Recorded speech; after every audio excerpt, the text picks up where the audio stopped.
আমার সব ব্যবসা বাণিজ্য ধ্বংস হয়ে গেল। আমি কী করবো এবারটা?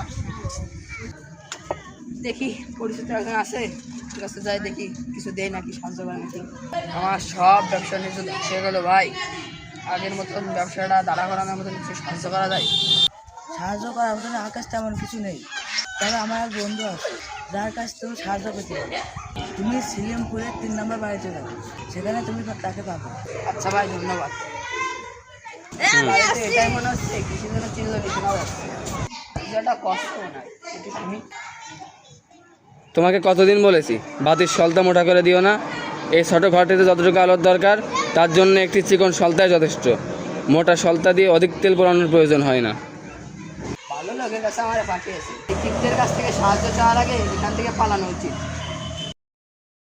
না। সাহায্য না চাই, একটু দেখা করা উচিত ছিল। যাই ভাই, আমার হুসেন পাঠাইছিল। বউ সওয়াল নিয়ে বড়ই অভাবে ছিলাম। আপনার দোস্তের কাছে গিয়েছিলাম অনেক সাহায্যের জন্য, তার কাছে দেওয়ার মতো কিছু না থাকায় আপনার কাছে পাঠিয়েছে। বেশ, আজ মিশর থেকে আমার 200 উট বোঝাই মাল আসবে। সেই 200 উট বোঝাই মাল সমস্ত কিছু আপনাকে দিয়ে দিলাম। রাত ডুবে যাওয়ার আগে আপনি ওই উপত্যকায় যে দাঁড়ান, ওইখানে হচ্ছে আমার ওই মাল বোঝাই উঠ আসবে। যদি দেরি করেন তাহলে কিন্তু তখন আমার কাছে চলে আসবে। এই জন্য আপনি ওইখানে গিয়ে আপনি আপনার উট সমস্ত মাল বোঝাইগুলো আপনার করেন।